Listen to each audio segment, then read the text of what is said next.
Nehemiah, chapter 12. Many priests and Levites had returned from Babylonia with Zerubbabel and Joshua as their leaders. Those priests were Seraiah, Jeremiah, Ezra, Amariah, Malach, Haddish, Shechaniah, Rehum, Meremoth, Iddo, Ginnethoi, Abijah, Mijamin, Maadiah, Bilgah, Shemaiah, Joiarib, Jedaiah, Sallu, Amok, Hilkiah, and another Jedaiah. These were the leading priests and their assistants during the time of Joshua. The Levites who returned were Jeshua, Binnui, Kadmiel, Sherebiah, Judah, and Mattaniah. They and their assistants were responsible for the songs of praise, while Bakbukiah and Ono, together with their assistants, were responsible for the choral responses. Joshua was the father of Joiakim, the grandfather of Eliashib, and the great-grandfather of Joiada. Joiada was the father of Jonathan and the grandfather of Jaddua. When Joiakim was high priest, the following priests were leaders of their clans: Meraiah of the Seraiah clan, Hananiah of Jeremiah, Meshullam of Ezra, Jehohanan of Amariah, Jonathan of Malachi, Joseph of Shebaniah, Adna of Haram, Helkai of Meraioth, Zechariah of Iddo, Meshullam of Ginnethon, Zichri of Abijah, Hiltai of Moadiah, Shemuah of Bilgah, Jehoathon of Shemaiah, Mattani of Joiarib, Uzzi of Jedaiah, Kalai of Salai, Eber of Amok, Hashabiah of Hilkiah, and Nethanel of Jedaiah. During the time of the high priests Eliashib, Joiada, Johanan, and Jaddua, and including the time that Darius was king of Persia, a record was kept of the heads of the Levite and priestly families. However, no official record was kept of the heads of the Levite clans after the death of Johanan, the grandson of Eliashib. Hashabiah, Sherebiah, Jeshua son of Kadmiel, and their assistants organized 2 choirs of Levites to offer praises to God, just as King David, the man of God, had commanded.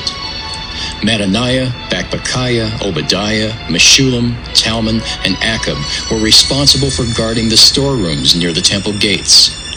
All of these men lived during the time of Joiakim, and during the time that I was governor, and Ezra, a teacher of the law of Moses, was priest.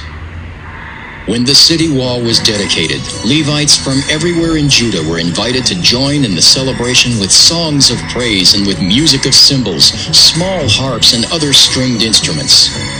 The Levite singers lived in villages around Jerusalem, and so they came from there as well as from the villages around Netophah, Beth Gilgal, Geba, and Asmaveth. The priests and Levites held special ceremonies to make themselves holy, and then they did the same for the rest of the people and for the gates and walls of the city. I brought the leaders of Judah to the top of the city wall and put them in charge of the 2 groups that were to march around on top of the wall, singing praises to God. One group marched to the right in the direction of Garbage Gate. Hoshea and half of the leaders followed them. Then came the priests Azariah, Ezra, Meshullam, Judah, Benjamin, Shemaiah, and Jeremiah, all of them blowing trumpets. Next there was Zechariah of the Asaph clan, and his relatives Shemaiah, Azarel, Milalai, Gilalai, Mai, Nethanel, Judah, and Hanani. They played musical instruments like those that had been played by David, the man of God, and they marched behind Ezra, the teacher of the law. When they reached Fountain Gate, they climbed the steps to David's city and went past his palace before stopping at the water gate near the eastern wall of the city. The second group of singers marched along the wall in the opposite direction, and I followed them, together with the other half of the leaders of Judah. We went past Oven Tower, Broad Wall, Ephraim Gate, Old Gate, Fish Gate, Hananel Tower, 100 Tower, and on to Sheep Gate. Finally, we stopped at the gate of the guard, where we stood in front of the temple with the other group, praising God. In the group with me were half of the leaders, as well as the priests Eliakim, Maaseiah, Miniamin, Micaiah, Elioenai, Zechariah, and Hananiah, who were blowing trumpets.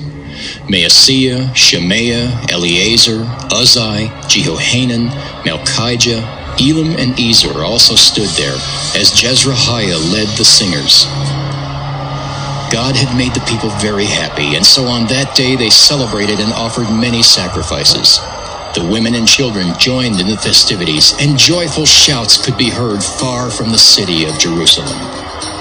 On that same day, some leaders were appointed to be responsible for the safekeeping of gifts for the temple, and to be in charge of receiving the first part of the harvest and the 10% of the crops and livestock that was offered to God.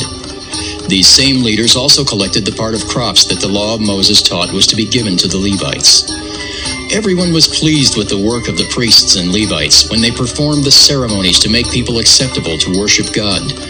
And the singers and the temple guards did their jobs according to the instructions given by David and his son Solomon. In fact, ever since the days of David and Asaph, there had been song leaders and songs of praise and worship.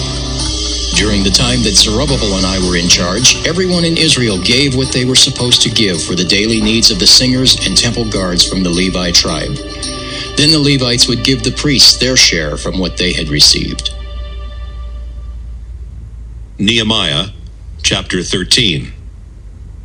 On that day, when the law of Moses was read aloud to everyone, it was discovered that Ammonites and Moabites were forbidden to belong to the people of God.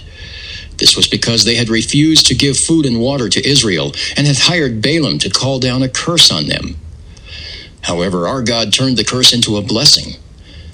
Following the reading of the law of Moses, the people of Israel started sending away anyone who had any foreign ancestors.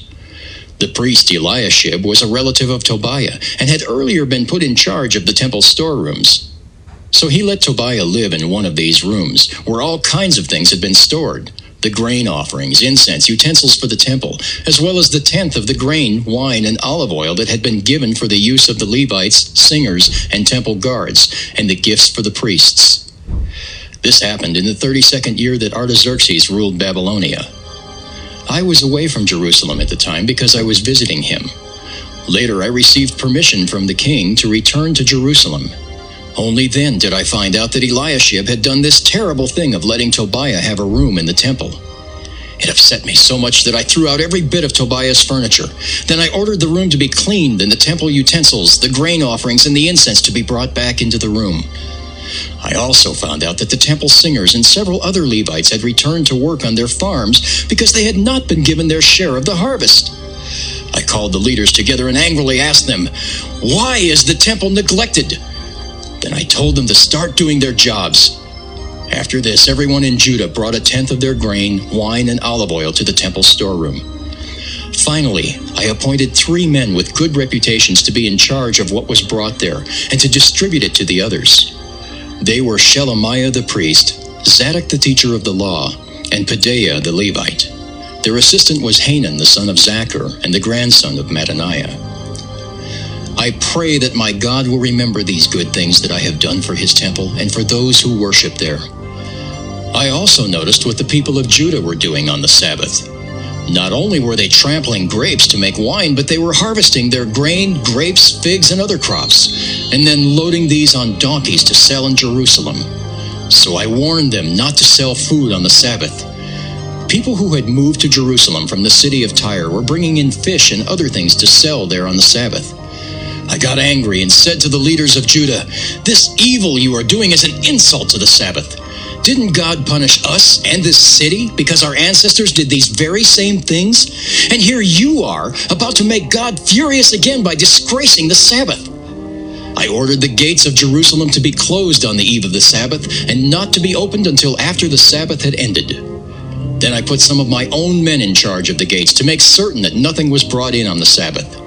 Once or twice some merchants spent the night outside Jerusalem with their goods, but I warned them, "If you do this again, I'll have you arrested." From then on, they did not come on the Sabbath. I ordered the Levites to make themselves holy and to guard the gates on the Sabbath so that it would be kept holy. God is truly merciful, and I pray that he will treat me with kindness and bless me for doing this. I discovered that some Jewish men had married women from Ashdod, Ammon, and Moab. About half of their children could not speak Hebrew. They spoke only the language of Ashdod or some other foreign language. So in my anger, I called down curses on those men. I had them beaten and even pulled out the hair of some of them. Then I made them promise. In the name of God, we solemnly promise not to let our sons and daughters marry foreigners. God dearly loved King Solomon of Israel and made him the greatest king on earth. But Solomon's foreign wives led him into sin. So we will obey you and not rebel against our God by marrying foreign women. Jehoiada, the son of the high priest Eliashib, had a son who had married a daughter of Sanballat from Horon, and I forced his son to leave. I pray that God will punish them for breaking their priestly vows and disgracing the Levi tribe. Then I made sure that the people were free from every foreign influence, and I assigned duties for the priests and Levites. I also arranged for the people to bring firewood to the altar each day, and for them to bring the first part of their harvest to the temple. I pray that God will bless me for the good I have done.